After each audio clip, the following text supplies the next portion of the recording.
We're going to be talking about the Thunderstorm Generator, myself and my colleague here, Jordan.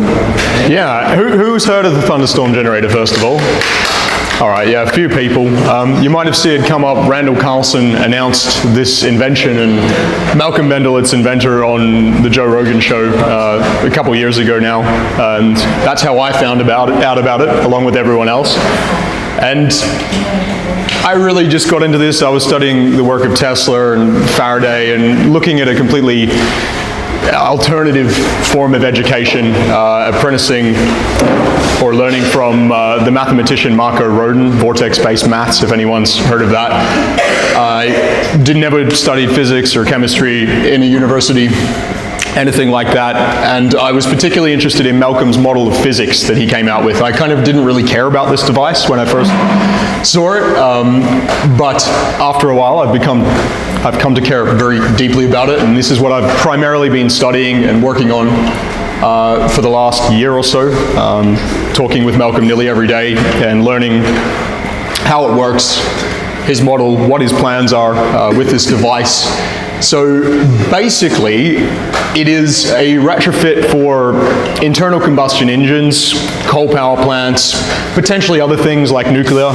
The idea, or its main purpose, is to remediate the exhaust waste stream to something more positive. So essentially turn carbon into oxygen.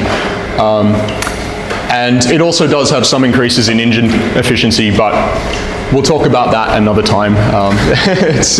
There's more to it, and we'll just wait and see the data on this. But it works on the principles that we've been discussing the last few days. That Bob has really been the one to establish a lot of that work, so I'll let him mainly talk about that. But essentially a cavitation device. 0-point energy, we're forming these plasmoids or these ball lightning structures, and they're the ones that are primarily doing the work in the system. So 3 parts to the system. This first part, it's there to essentially condition the air. It just contains a UV light bulb. There's some debate over whether it's necessary at all, and again, further testing will give us the answers on that. Very specifically, it's referred to as an ionizer repeatedly, but the photon energy is below the capability of ionizing any air. And in reality, you do not want to ionize the air because, as I told people yesterday, ozone is and O- is far less paramagnetic than oxygen. You do want to excite the air. You do want to create some kind of charge clusters in there. So potentially that may be playing a kind of initiation role in the process. And I think a lot of the reason why it was called an ionizer in the first place is because Malcolm, he does work on a different paradigm to most physicists, and so he's quite possibly just tried to find something that sounds reasonably normal. Well, he bought a UV bulb and he thought, well, UV bulbs ionize. I think that's as simple as it was. And it was actually a bulb that's used for giving the right frequencies of light to lizards and tortoises, and it was bought from the pet store, and there's no shame in that. It's just, and that's the one that he used. So it's a high energy bulb, but it's below the ionization threshold. Yeah, and which is fortuitous. I guess we should, this is probably a good point to introduce Malcolm briefly as well, and his understanding of this before we go through the units of it. But he works on the fundamental principles of geometry and frequency. So in this case, he was saying we can change the frequency of the air. We can precondition it in a way that it can be improved in the next step of the system. But just briefly on Malcolm, so he was a petroleum geochemist. He worked in oil and gas. He found oil under Tasmania, and there was a whole controversy over that, and a large oil and gas company put a hit out on him and under a number of things. So he's had quite a tumultuous life. He'd been studying free energy essentially since he was quite young, and reading and about actually this during the period of cold fusion, he made a cavitation device where he had things, and he had a kind of like what he called a shark skin type setup, and he seemed to find that he was synthesizing some elements. So that kind of cavitation ball mill type device was part of the inspiration, as I understand it, for the second part of the system, which is the bubbler. Yeah, yeah. And he spent a week with Martin Fleischmann as well, a connecting thing between Bob and him there, shortly before he died, and when Martin was quite disillusioned with the world and what was happening there. He studied under a number of people, different cavitation researchers and people in that field, cold fusion, for over just a period of years. He skipped around the world a little bit and did that. But then, he turned all of his attention to, I think, after the hits came on him for the oil and gas business, he figured, why not go much further? And he essentially had a download, or a mission from God that he was supposed to get this out to the world and push this invention out. And that's been his story. He's got a book called The Shaman, and he's as much a shaman as a scientist. And I think this is sometimes important for these things. But to continue on with the device, essentially this part here, the third unit of the system, the Vajra, this is retrofit to the internal combustion engine. So this is a simple retrofit for a small generator, essentially. It's been retrofitted to larger devices as well, but this is this top pipe up here is connected in between the carburetor and the engine, and this is like to the air input. And this little red pipe coming out the side here, this is the exhaust from the engine, goes in there, and then this part of the system becomes the new exhaust. The idea of this device, and like I said, I wasn't that interested in the beginning. I was much more interested in his model of physics and the way he explained things through frequency, through geometry, through the observation of the Sorry. Okay. Carry on. Yeah, sorry, Eva, I'll do that. Through observing the natural principles of a thunderstorm and these ideas that we've all heard of by now, these two opposing vortexes, very much built on Probably grabbed it because I put it right on. Of Walter Russell's work. Many of you may know him, where he had a very simple model, these two opposing vortexes. This was the heart of everything he really talked about. So what this system does, though, and why it's important, is because it is a transition technology. It's a device that we can utilize with all of our existing infrastructure. We've all got a car, or we all use engines, generators. In places like India, there's millions of tuk-tuks, these tiny little things, and people can't just skip to a new technology. So why I wanted to work with Malcolm and started studying this particular device is because it's clever. It doesn't destabilize our existing industries like automotive. It actually gives the combustion engine many, many more years of life, as well as other natural resources we have, coal, other fuels. You talked about, methane hydride or something from the tundra. There's just a million different ways. Yeah, well, I mean, the thing is there's this whole concept that the environment is somehow warming, and if that's true, if we are to accept that as a theory that's valid, then the tundra has vast quantities of methane in it, and methane is like vastly more heat trapping than CO2. And so our priority should be to burn the methane. And then under the oceans, there's like enough methane hydrates to run the Earth for 300, 400 years on hydrocarbons. And the beauty about methane is that if you can create a reaction that's a nuclear synthesis reaction, which is pulling things into a little small box, rearranging them, and spitting them out, you can take carbon, which is not that abundant in the Earth's crust, and convert it to oxygen, which is the most abundant element. So there's kind of a logic that is where it would go. And methane is basically the perfect molecule, because what did it have? It has carbon, and then it has 4 hydrogens. Okay? And because of the electrons that are available, if you take the carbon and you make 2 of those hydrogens by taking 2 electrons and 2 antineutrinos and making 2 neutrons, and then you take the remaining 2 hydrogen protons, you end up with that whole molecule being taken from methane all the way through to oxygen. So you end up burning the methane in a nuclear sense, and you end up with production of oxygen.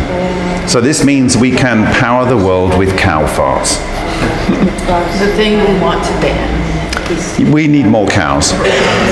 Yeah, so essentially we're not lacking in conventional fuels that we can use for combustion engines, let alone, just oil itself. This is a renewable resource. That's been quite a major lie, really, that it's not. Maybe we're going through it a little too fast, I don't know. Well, on that point, there's this idea that oil has a biogenic process. And much of the oil and gas comes from a place that's far below where any dead creatures could have been buried, right? And people seem to overlook that. But in our reactors, it produces hydrogen and carbon, whatever elements go in. And I've already said that this goes on in the Earth. It's what does the condensation. So it could be the blood of the Earth, oil and gas. The solar, it's its byproduct from part of its processing of the etheric matter. Jordan, what is the kind of, talking about the tuk-tuk, the famous tuk-tuk that's very robust engines, up to what part do you think can Brown's gas or Mendel's invention replace, kind of, what's the share, 50%, 80%? Until you have corrected that would... Okay, we'll get to that. We'll get to that in a moment, because these are important points. But essentially, just to quickly finish off how the system works. So we're using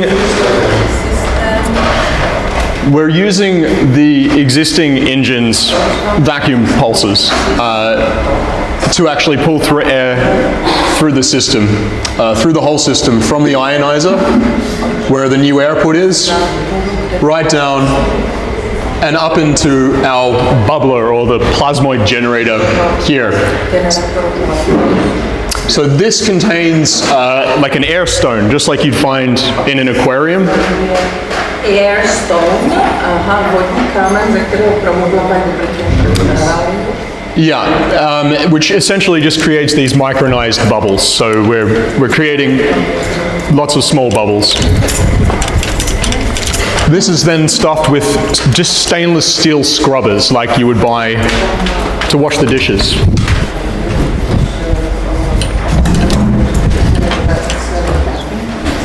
This breaks up the bubbles further, and it creates, I guess, a wide spectrum of different sizes of bubbles, which is ideal because we want a certain very, very small size. I think we were talking about 1 micron the other day. Or maybe that was a contentious figure, I'm not sure, but very, very small bubbles. These are pulled up to the top of the chamber and collapsed. This is just going with the pulses of the engine. When they're collapsed in this way, and Bob will talk about this more because he's one of the world's experts on it, so there's really no point in me trying to explain cavitation better. We get these ball lightning structures, plasmoids. These are being called a lot of different things, but ball lightning and plasmoids seem to be the most common, but exotic vacuum objects, all of these things, same thing we've talked about in the last few days. These are pulled through into the next stage of the system, which is our Thunderstorm Generator, or the Vajra, which is this little guy here. Some people know it as the Dorje and other names as well. You can see it held in the hands of Lord Indra from the Vedic texts, from Zeus. This was his lightning bolt weapon. And it's a symbol that you'll find all over the world. So I've had people contact me from tens of different countries saying, oh, this is like in my culture. I've found this in the jungle, or just marked somewhere. So it's a very significant figure. What we're doing here is bringing in this stream of cold water gases and vapors and plasmoids, ball lightning, pulling it in here into this sphere, the center sphere. So this is actually, these are 3 nested spheres, and the same on this side, and 2 nested pipes. So the cold stream's pulled through the center pipe, and this is in a clockwise vortex, which is kind of the natural way it would go anyway, but the geometry of the device encourages this. The exhaust stream, on the other hand, from our engine comes in at the other end, and this comes into the outside sphere. So these 2 streams don't actually touch each other. They're simply going past each other. This is because ball lightning plasmoids can interact through metal quite easily, so we get what we want here.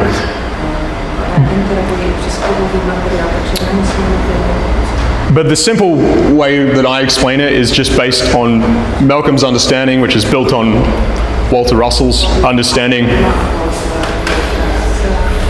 2 opposing vortexes, there'll always be a plane of equilibrium at the center. A point where there's no time, essentially. This creates a 0 point. So really what we're trying to do here is create just a larger version of the plasmoid, again, because the plasmoids are, of course, these 2 opposing vortexes. Which is what makes this, what, negentropic structure? This is what we were talking about yesterday? Anyway. When they're passing, when we send these through each other, when our carbon exhaust stream passes through this point, then matter's disassociated. Just like Nikola Tesla said, everything is frequency. Matter has a frequency, just like anything else. It's just more crystallized, more distilled. And so we're stripping away its timing. And it has a chance to reform on the other side.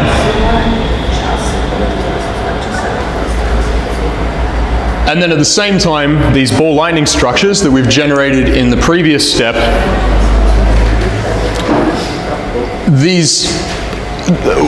the idea is that these are conscious entities, at least this is my understanding of it and Malcolm's. They like to keep whatever system they're in homeostasis, so they want to keep it in equilibrium. They want to keep it so it won't fall apart or overheat or any of these things. And so what Bob's work on this has showed is that they'll essentially arc between the spheres here. This is also creating a 0 point at the center. Well, there is already a 0 point, but it's there. This also helps to disassociate the matter from its, Malcolm says, time is the mold in which matter is formed. So we take away the timing, we have ether again. We have something that can be reformed, or we take a step back. Can you say that one statement again? Time is the mold in which matter is formed. And I believe a researcher, Kossirev, said something very similar to that, I've been told recently, which I think probably a few people have heard of too.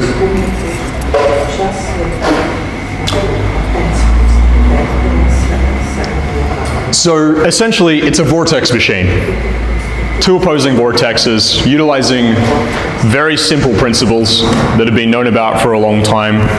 And this structure, the ratio of the spheres to each other is, Malcolm certainly says, is integral to the invention. And this is 4 to 3 to 2.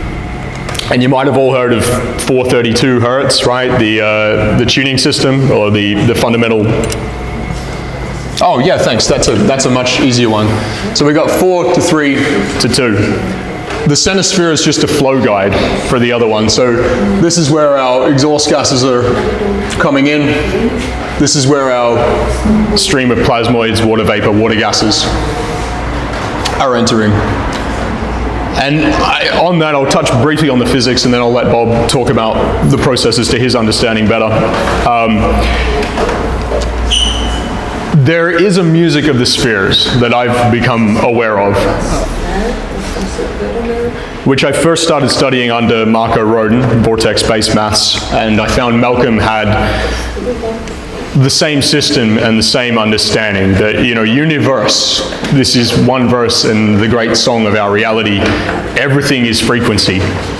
It can be understood musically, which I believe Pythagoras also understood it in this way. And he wasn't the first. The Vedic culture had this also for a long time before this. But I'll give you a couple examples. The 4:3:2 ratio here, we have 432, which everyone knows of. This is like the fundamental A if you're tuning using 432 as your fundamental.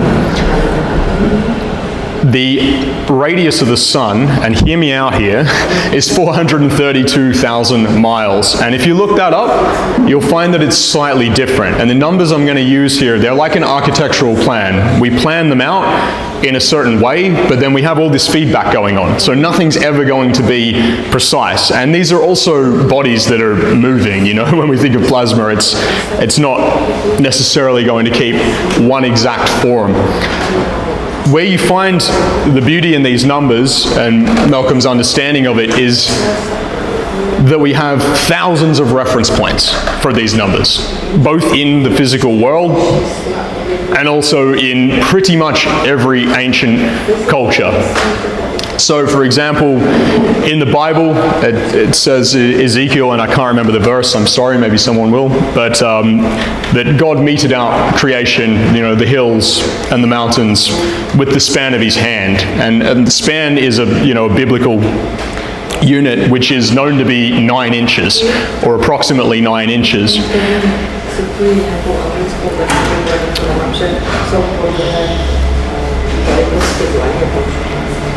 In the Srimad Bhagavatam, which is a very important Vedic text, Krishna's universal form, and Krishna is essentially, you can see the connection, Krishna, Christ. This is the Vedic personal form of God, at least in the Vaishnava path. I know there's many different Vedic paths, so people often think of it as polytheism, but there's 3 aspects to Krishna's forms that are spoken of.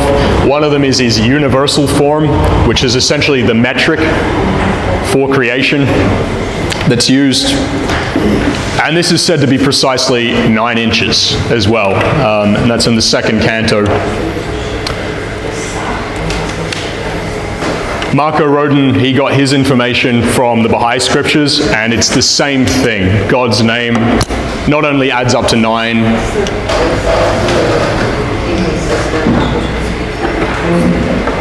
but it's spoken about all through there as the most important number. So a huge link between multiple world scriptures, and there's others have told me that it's in many other paths that I haven't really looked into yet. Just one more example. We take approximately 21,600 breaths a day as an average. The important number here is 216. Zeros are just order of magnitude. The moon is, and again, these are the architectural plan figures, the root measurement is 2,160 miles. The moon travels approximately its own diameter every hour, which is 2,160 miles again.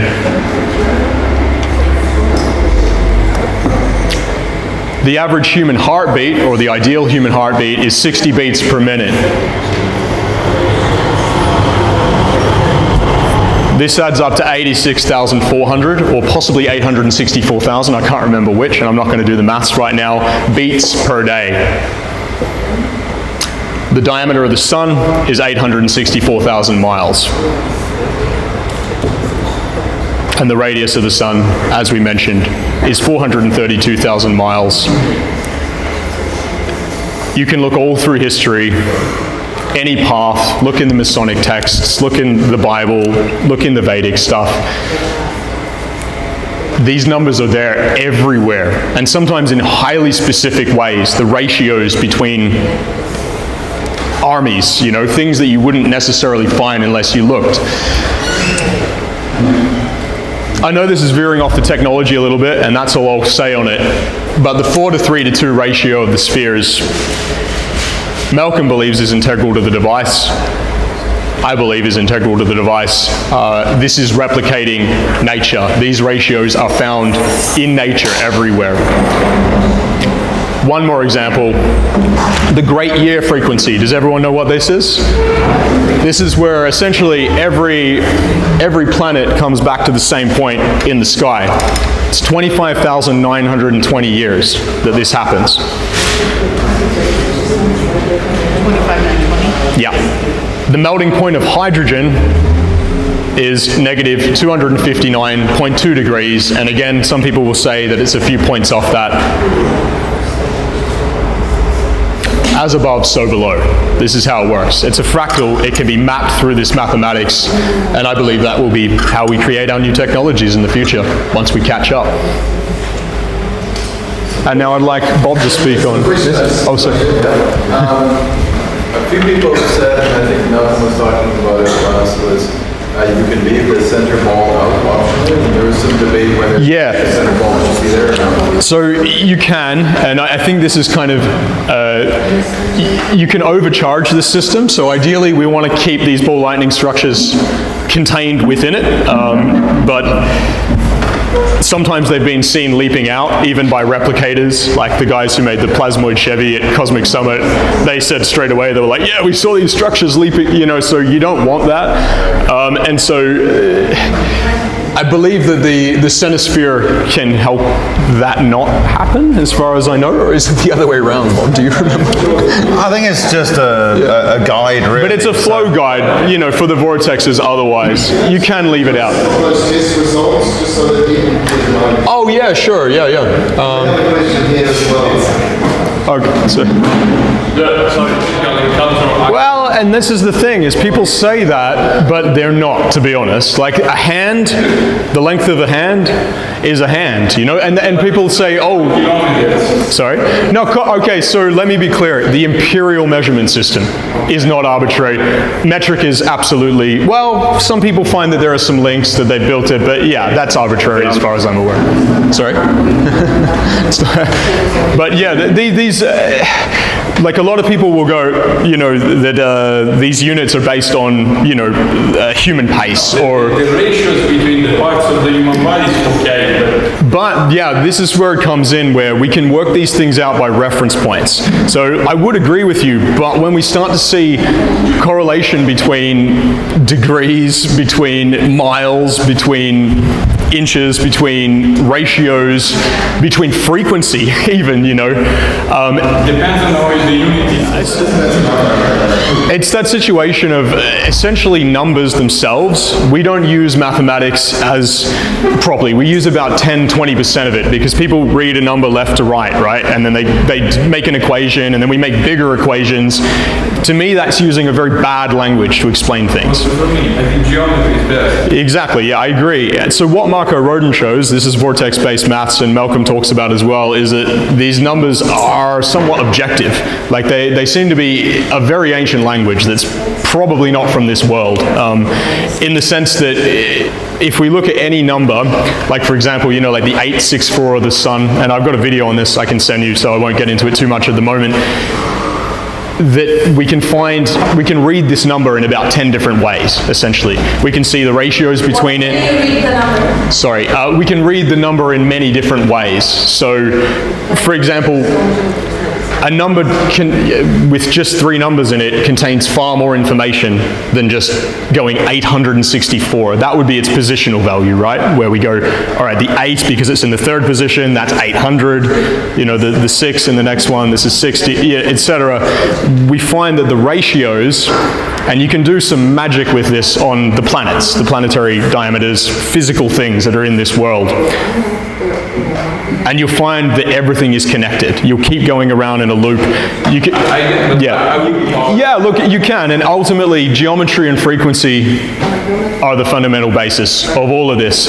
What I've found is that the mathematics can be used as a language, a much deeper language than we currently use it. You know, it's that difference between English, where we just make up words, right? And, you know, Old English, we had to dump Latin back into it so that they could do science, because there is a system of classification within that. And I've discovered that numbers have that deeper system of classification. They have a mathematical basis, you know what I mean? Yeah, this is something I'll send you more on, because I don't want to go on about it too much. I think the point... Technology. Just as a quick summary, it's got some very, very interesting metaphysics because of the inventor. Secondly, 10 years in development. Thirdly, it's being tested in a number of locations.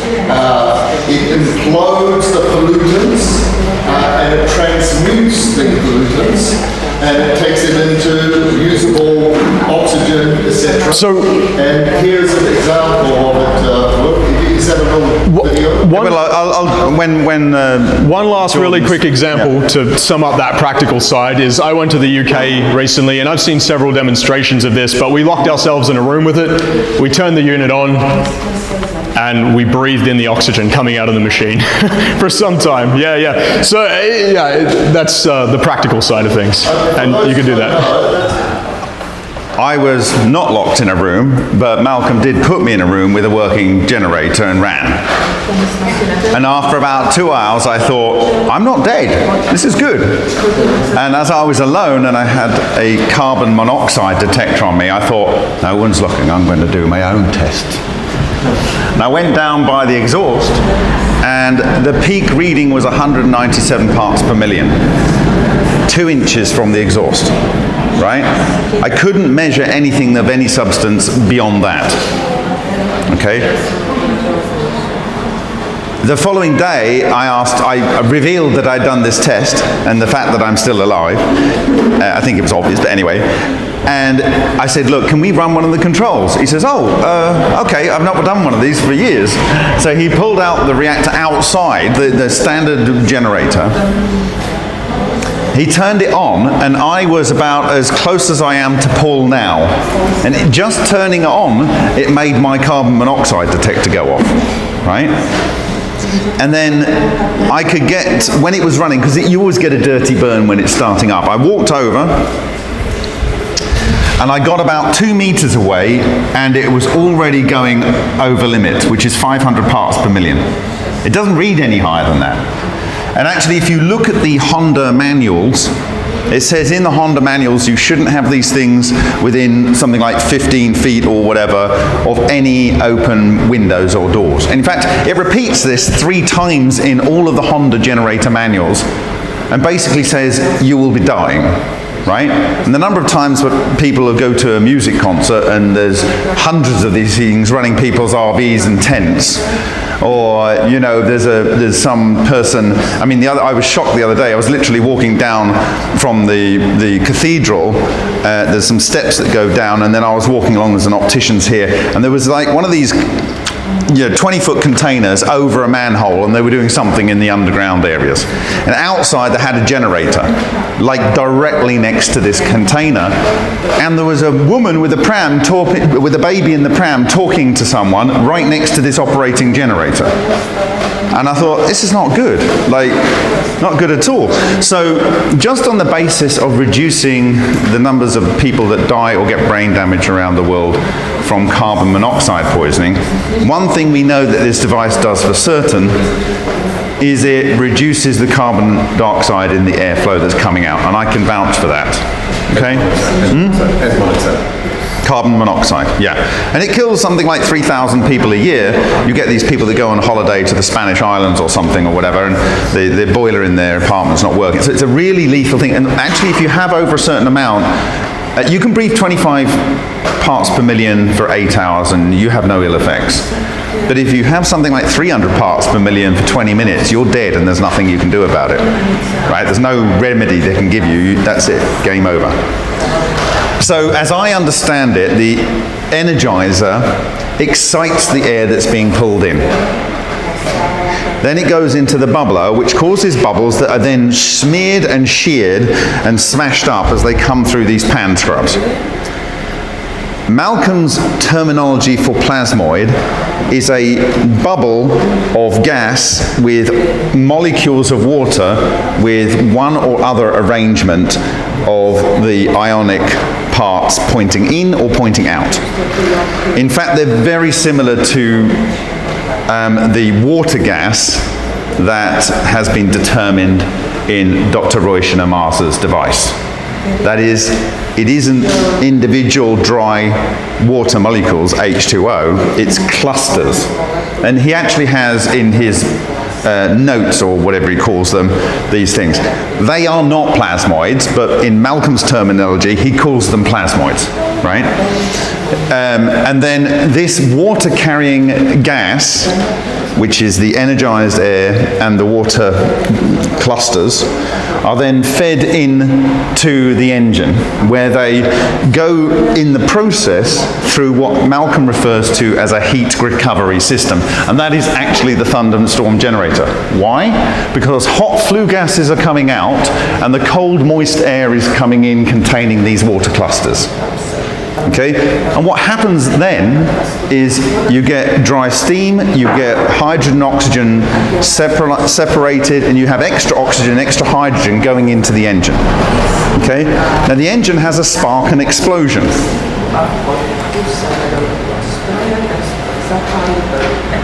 And what can we guarantee when we have an explosion?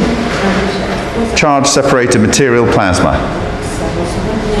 That is coming up and out of the exhaust, and it's going into a situation where you have this vorticity, which means you have shear that way because it's going in that vector, and shear orthogonal because it's going in that vector. So you have multi-axis shear. With charge separated material, What is a shear? shear is if you take a fluid on a surface, you've got friction or some interaction, and it causes this bit to move slower than this bit, and so you end up with a rolling thing. So, like, you can imagine that, it's kind of rolling along the surface. This is the surface of the inside of the metal, and it causes the fluid to... Could you go back to the image in the 3D cross-section? I still don't understand. Yeah. The 3D cross-section are of the balls. While he's finding that, another thing that we've known for a while now is that essentially the last part of the system, the Vajra part, can be preconditioned after a period. So after you can actually detach the plasmoid generator at some point, and the system will continue to do work.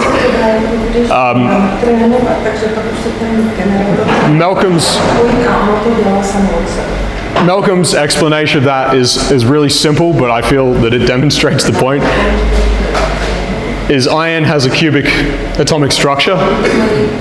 Plasmoids, sorry, Bob may be debating. I haven't got to the plasmoid bit. yeah, okay. I've got to the first Oh, thing. you're okay, I see, all right, we're going to get to that. He's got the first thing that he refers to as plasmoids, but has a drawing of water gas. I see, yeah, gotcha.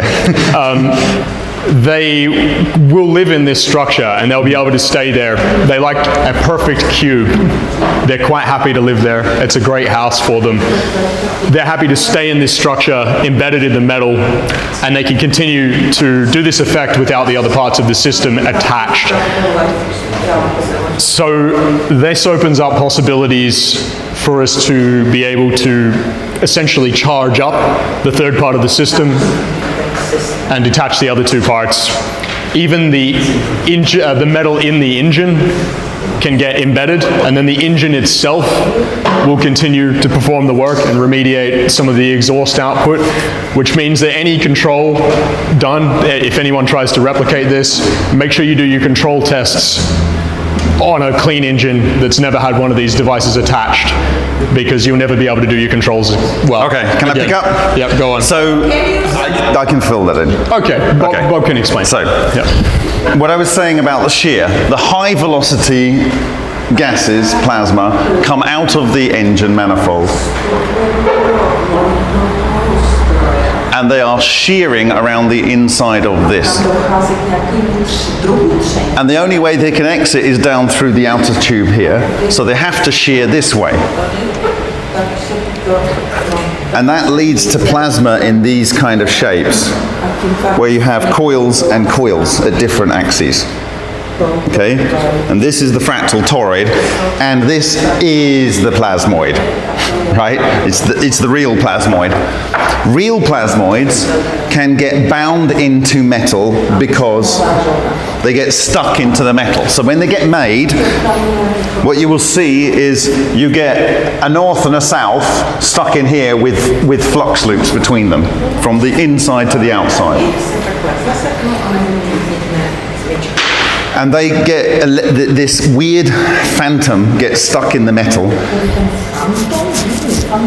And then you don't need to create the initial structures to be fed into the engine. They're already there. But they're just bound into the metal. Malcolm thinks it needs something special, but any metal will do, because any of those Hutchison samples there, they still have these structures in them. And there's aluminium which does not have this structure. So yeah, he does an annealing process, essentially de-stressing the metal, and he says his goal with this is so that all these little cubes are essentially facing into the center of the device, and that this will give improved. They'll improve the magnetic positioning. Yeah. So that's the idea there. Yeah. Now the structures themselves, this disruption zone that I showed you yesterday, can do, in my view, catalytic separation of material. So you're taking water and splitting it catalytically. So you're lowering that energy. You're lowering the energy to break water molecules apart. That's one kind of level. Then it can come together and cause chemical reactions to work, but at a lower threshold energy. That's catalytic as well. So that helps a cleaner burn.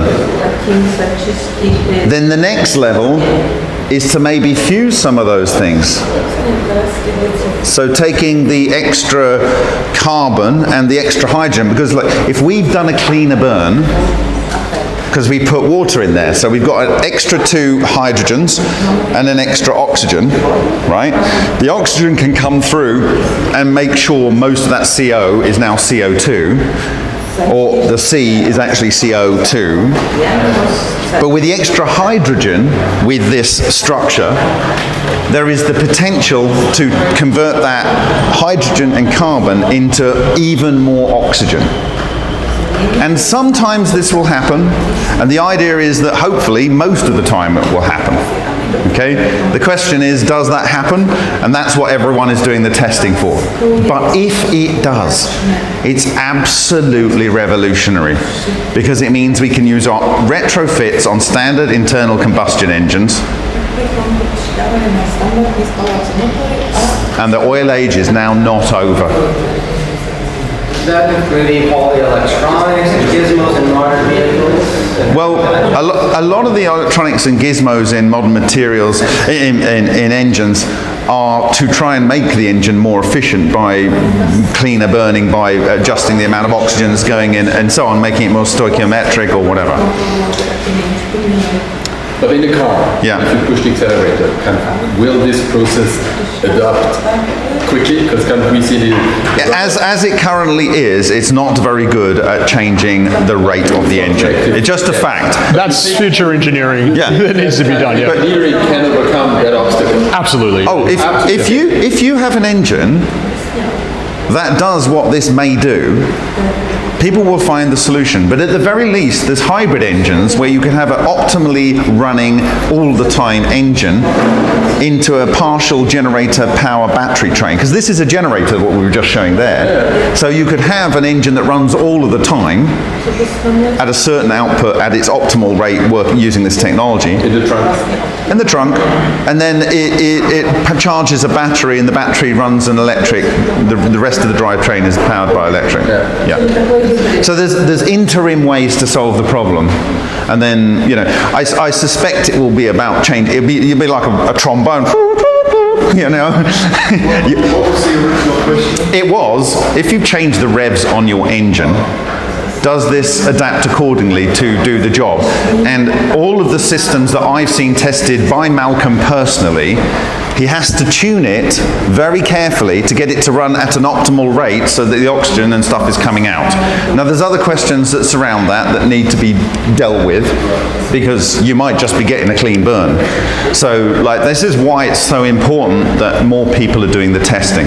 And then it moves from what is possible technically, and I will now pick up if I can, because I didn't want to involve myself, and then I did, and then I predicted a certain thing would occur, and if it was in there, then it could do what Malcolm was saying, and what I predicted was in there. So I'll just give you a couple of slides from the presentation that I gave to about 500 people in India just before Christmas.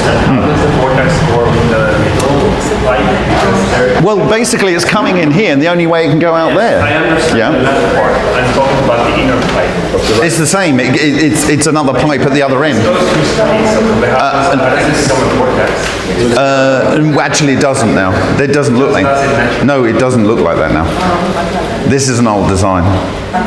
Yeah, it's actually slightly changed, but the idea of all of this is just as a flow guide to form these vortexes. Actually, specifically, the one that had a straight through had a thing to force the flow inside the tube. Yeah, it actually did have a little... It had a flow guide in there, which is not in this diagram because we're looking at the other end. It's actually a lot shorter now as well, so it doesn't have that same length pipe. They're only about that big, the new designs. The inverse vortices, that's very essential. Well, yeah. If you have charge going around in a loop, you'll create a magnetic field. And why do we have charge? Well, we've got iron particles coming out of here. And heavy ions will go one way, and lighter ions there'll be a spreading out of the charge within the fluid. Yeah, within the fluid, the charge will kind of separate, and then it's forced into a vortex, and basically you've got a kind of dynamo. You've got an induction going on, and that'll induce things that will go through into the inner chamber as well. Because it's stainless steel, so there's, so. We have just water vapor, basically. Yeah, but it's a little bit more interesting than just adding water vapor, because I haven't done the mass spectrometry to find out whether what he draws as diagrams are in his system. But what he draws as diagrams is the same thing that Amasa determined was the key component to his special gas that does magic. And Amasa gas, I showed you, transmutes matter. In fact, I've got some samples here from Amasa.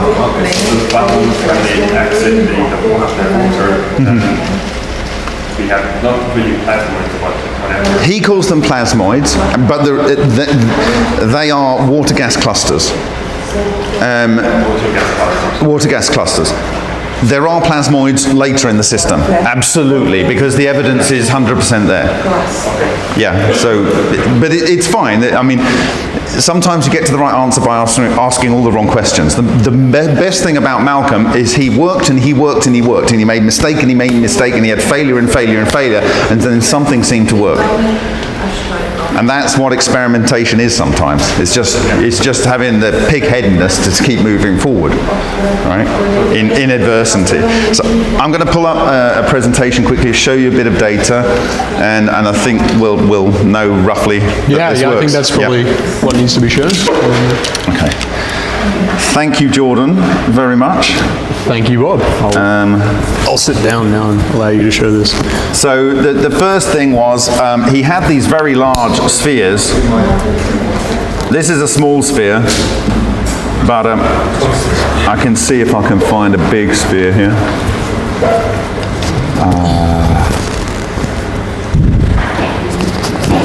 I'll just play this because it shows one operating. So you have the Thunderstorm Generator here. These are the bubbles going through the standard pan scrubs that you might like to use. And it goes up and over there. This is the ionizer, energizer.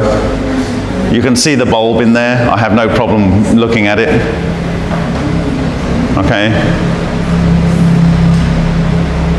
So the air is sucked in through that hole, comes down that tube, comes in, makes the bubbles, comes out of the top, round, down, into the bottom, which is a vortex, comes up through that central tube. And actually what we're doing here is we have it strapped up to a mass spectrometer here.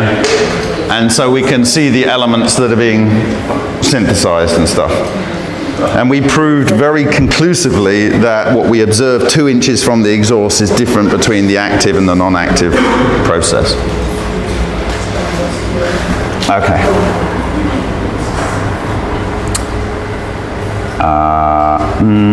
Not that one. Right. He had a very big sphere attached to a 400 kVA generator in Australia, and it was there for about 8 years. 400 kVA. It's a big diesel generator. No, sorry, this was natural gas.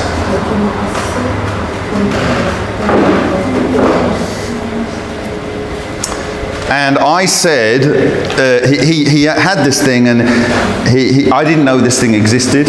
It turned up in London, and he cut it open, he cut it in half, and he started sending me photos of this thing that he'd just cut open. I said, Malcolm, you're contaminating it. Just put it in a plastic bag, I'll be over on the next plane, right? And the reason is this. Matsumoto worked out that it was ball lightning that does the process. We had seen this and replicated this observation before I knew of this. But this is what I expected to see if his process was using ball lightning. These ring spots. Okay? And I went over and I immediately saw these structures. Because I'd already said in Zurich, before ever seeing anything at all, functioning at all, I said that I think this is ball lightning, and you're going to see parts of that presentation. So here is on the inside. This is literally exactly the same as you see in Matsumoto's book. Matsumoto, outside of the inside of the large thunderstorm generator. So the inside sphere, on the outside of that inside sphere, it had this. In my view, exactly equivalent. To give you a scale, here's a fingerprint, and you can see one mark there. So I calculated the scale was approximately equivalent to those observed by Matsumoto. So the mean ridge distance for 731 measurements on the male subjects was 0.46 millimeters. So you can work out the scale of the structures. There were some magnetic anomalies, and that's that. So first off, what have you got in your hand there? What's this thing here? It looks like it's been made in some sort of garage at the end of the earth. It's actually the first model. It's 8 years old. And after 8 years, it still had its plasmoids embedded in it. When we put it by itself, which I can show you what we did, we put it by itself, attached it here. Just on there, with no visible means of doing anything except accepting the source gas. Yeah. And miraculously, it worked. Well, they do like to live into metals indefinitely, so. And that's what we were just talking about, okay? That's Malcolm. That's Malcolm. Very amiable person. Has this destroyed the metal with time? Yes, and I have shown that it can consume the iron steel, but it doesn't do it very quickly.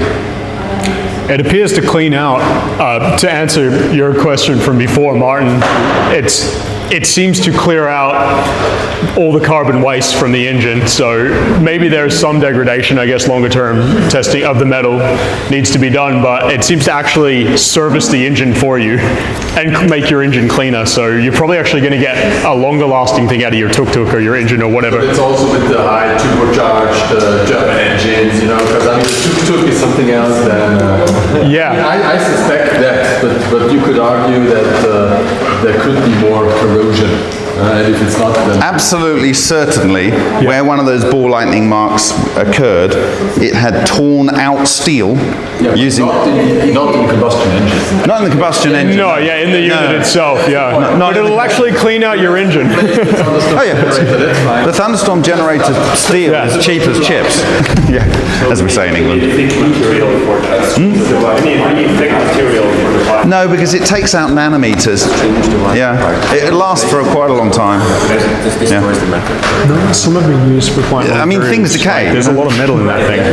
Yeah. So this presentation I gave before I had looked at a single device. I'd only seen videos. I'd not seen one working. In fact, I gave this presentation before I saw the device working in the conference, right, that you were at, actually, and somewhere else. Yeah. And I only went on the assumption that this thing coming in and out was because of magnetic monopoles and the magnetic flux loop between them. So, ball lightning, electrically triggered natural phenomena that forms at atmospheric pressure in air with about 78.8% nitrogen, 20.95% oxygen, and about 0.93% argon. So basically this is the constituents of air, and of the little bit there, there's a little bit of CO2. CO2 is just 0.04% of the air. And you can breathe quite comfortably up to 6% air. So we're nowhere near us all suffocating. This is exactly the composition of the atmosphere. Yes, this is what I'm talking about. I'm talking ball lightning makes this, right? Okay. And it has water vapor in there, in the atmosphere, typically. So here, where ball lightning is formed naturally, almost more than anywhere else on Earth, in Hessdalen in Norway, in the month that this video was taken of a ball lightning, the humidity was at its highest, 3.5 to 10.5 grams per meter cubed. Okay? In theory, you're going to see the ball lightning. Is it going to do it for me? No? Maybe. Okay. That ball lightning moving, see? And this is the tree line, actually. Okay? Now, this group studying the ball lightning in Hessdalen saw the ball lightning crash into the ground. And they took a sample from the ground, and in that they found this iron-rich crenellated microsphere. Okay? From this paper here, Embla 2. Yeah. So, in the US Air Force in December 1993 published a paper called "What is Nature Trying to Tell the Plasma Research Community?" The fact that nature produces ball lightning without costly or complicated equipment is an encouraging indication that once we understand how ball lightning is formed, the equipment needed to produce a ball lightning, fusion plasma will itself be simple and require only relatively simple containment equipment by current standards of magnetic fusion research. So this is the US Air Force saying that if we can make ball lightning, which is a natural phenomenon, we can do fusion simply. And I'm saying and I'm predicting in this presentation that Malcolm Bendel's system is doing ball lightning. This is us producing ball lightning in a reactor. That is the ball lightning, and these coherent matter flows are between these brass sheets. There's two brass sheets and a brass sheet behind, and it flows out underneath the sheet. This is a ball lightning structure that's between those two brass sheets that blew up. Iron-rich crenellated microsphere. This is another one. Iron oxide, silicon oxide in blue, calcium oxide in yellow. This is the only optical spectra of ball lightning observed in China in early 2010s, and you can go and see that on Wikipedia. What lines do you see other than nitrogen and oxygen, which is in the air? You see silicon, iron, and calcium. Right? Silicon is the fusion of carbon and oxygen. Calcium is a fusion of a lot more of those, and iron is a fusion of a lot more of those. Matsumoto and Shoulders talked about them a lot. They both agreed about the process was based on ball lightning. Those are the exact quotes. Could transmute matter as well, lead to complete decay and generation of matter into common elements such as carbon, oxygen, and iron.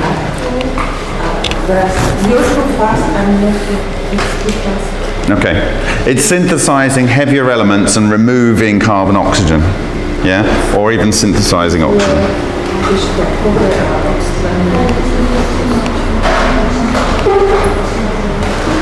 This is the George Osawa cycle.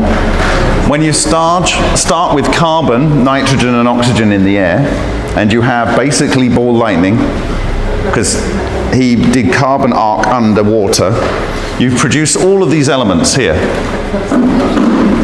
And they are all the elements that make up basically your entire body. Sundaresan, on secondment from Baber Atomic Research Center, joined John Bockris, the world's greatest electrochemist, in Texas A&M, and they did the George Osawa carbon arc underwater experiment. Only when oxygen was dissolved in the water did they see synthesis of iron. No oxygen dissolved in the water, zero iron production. Okay? They predicted it was this. In fact, there's a different reaction where you create hydrogen and oxygen come together to make oxygen 17 rather than oxygen 16. You fuse 4 oxygen 17s together and you produce carbon and iron 56 with almost exactly the same energy. There's different ways to get to iron which produce the same energy.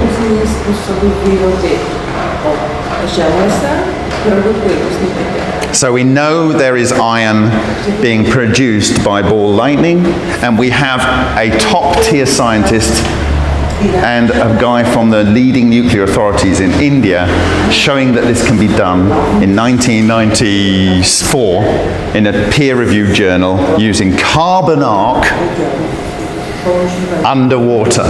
All of the things that are present in the Thunderstorm Generator. Just a little side note, for those who don't know George Osawa, he was, as a young man in Japan, 17, he got tuberculosis and cured himself with the traditional Japanese diet. He went on for the rest of his life teaching food as medicine, and he was the instigator of the 1960s with food and spirituality, and basically through his wonderful philosophy books started the whole natural food movement again in the West. And he formed an association called Macrobiotics. Yeah. And you can get hold of any of his books. You have to put his books into context. Right? But they're very, very deep philosophical books about world peace and those sort of things. And an exceptional political writer that inspired hundreds of thousands of people. I was personally influenced by George Osawa, and I started studying macrobiotics, which is kind of like Japanese folklore. It's a little limited. I went on to study Chinese medicine, but there was this guy here from his books. He died in the late 60s. And finally, he got obsessed with cold fusion for the last 6 years of his life because he wanted to bring something, better to the world. So if you get hold of any of his old books, they're worth reading. The inventor of the macrobiotic diet, yes. Which is the traditional Japanese diet. Well, he introduced yin and yang. Did he? Yeah, macrobiotics is the yin and yang. All right. He was the first to kind of bring energetics to the Western world in that sense, And we're going to do the carbon arc underwater today. Say again, we're going to do that experiment today. You're going to see the same kind of experiment. With your own eyes. Very good. Here is the mother of all carbon arc experiments. The head of Babur Atomic Research Centre, Mahadevan Srinivasan, who invited me to talk at the the IIT in Mumbai in 2017, he held on to this data for nearly 2 decades because he didn't want to damage his reputation.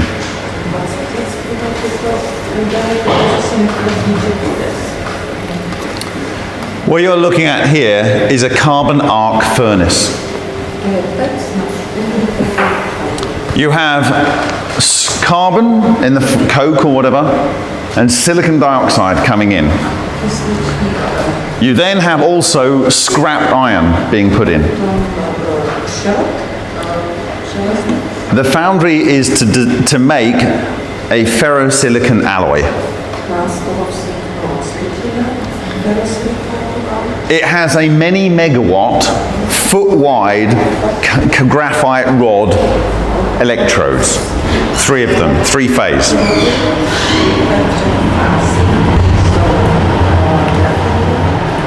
Ferrosilicon alloy, output 24 tons. 4 tons of extra iron and silicon in combination per day, every day, for 11 weeks. And there isn't a sun-sized hole in India as a result.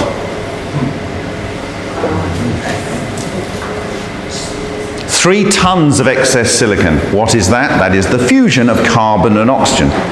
What do we have an abundance of in Malcolm Bendel's engine? Carbon and oxygen. You fuse 2 silicons together, what do you get? You get iron, basically. So you get an extra 1 ton of iron.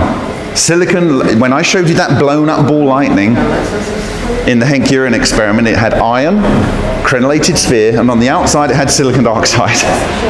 Right?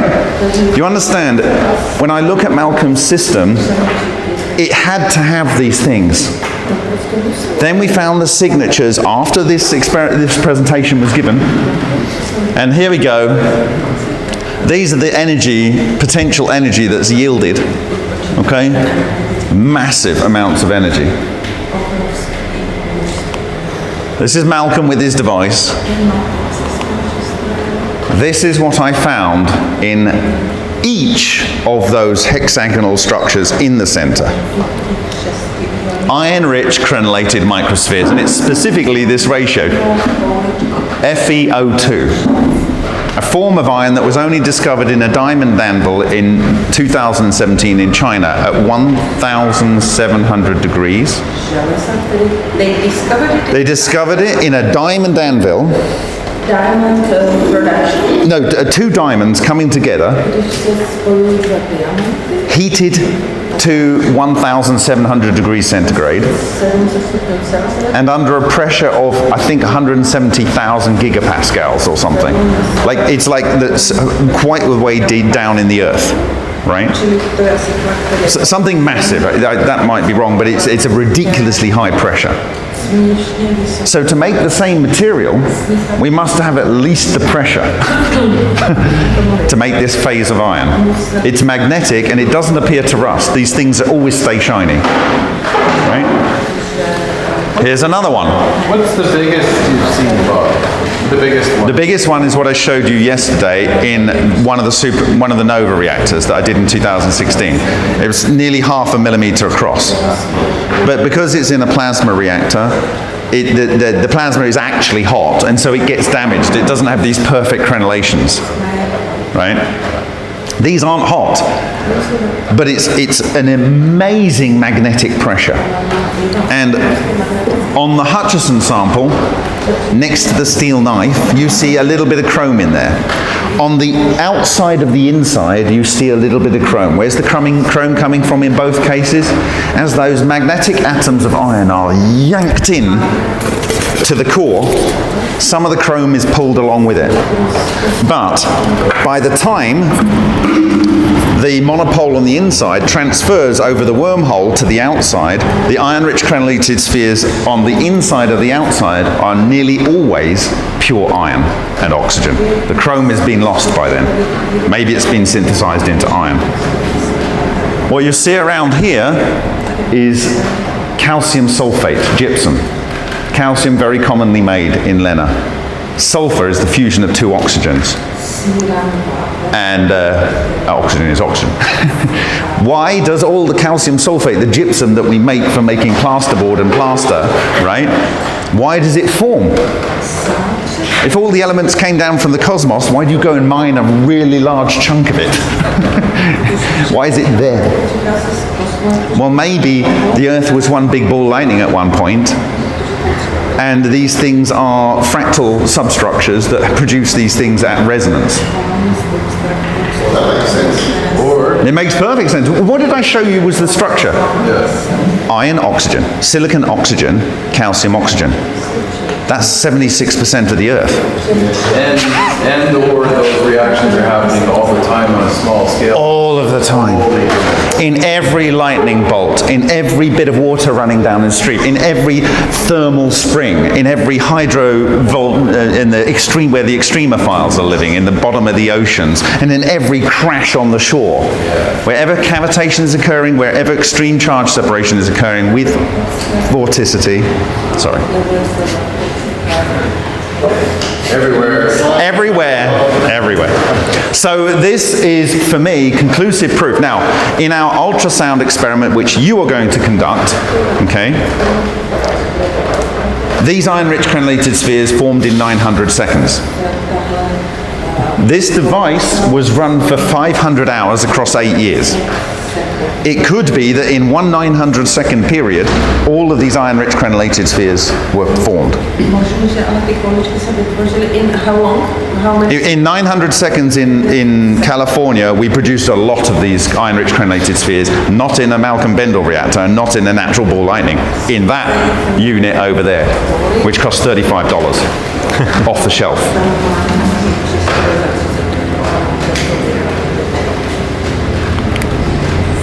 Here we go. What you're looking at there is the center spot, which is either a silicon or iron crenellated sphere, in the center of a carbon hexagon. They are regularly spaced because of the non-radiating boundary. They self-organize, regular space. Assuming a regular array of medium-sized fractal toroidal magnetic cores, 30 microns apart, that these are all 30 microns apart. If there was complete coverage of the inside of the 24-inch sphere, there would be more than 129 million reaction sites. There are smaller ones too. This is a smaller one. The smaller ones. So there could be absurd numbers of places where nuclear reactions are occurring because of the unimaginable magnetic forces that are generated by these electrodynamic structures. Fusing methane, I talked about this earlier. Essentially, you get 1.44 million electron volts for making one deuterium. You fuse 2 deuterium and you get 23.8 million electron volts, and you fuse the carbon with the 4 helium. This all happens simultaneously inside the core, inside there, inside the phase singularity, all simultaneously. Inside the hollow part of the iron-rich, by the way, they're hollow. So one reaction, you take if you take that, and you make CO2 from the carbon, you get 5 electron volts. You do this reaction, you get 24, 25, 30 something million electron volts. That is a lot more energy. So you can find out there. There's a reaction calculator to do these reactions, and there we go. That was just the presentation. So I think this thing works. How much of the time it runs, it works, I don't know. But at the very least, it seems to produce more breathable air than comes out of the toxic generators, at least that I've tested. And I think that's probably all I want to say. So, what's your sense of time? The high voltage 240 volts. Yeah, 120 to 200 volts. How about you have the translate? Yeah, I just plugged it straight in with the switch. Oh yeah. To find it. And once you've made a sample, we can take it over to the SEM and have a look at the microscope over there and have a look. You can choose one side or the other, it really doesn't matter. You watch this. You're in this team.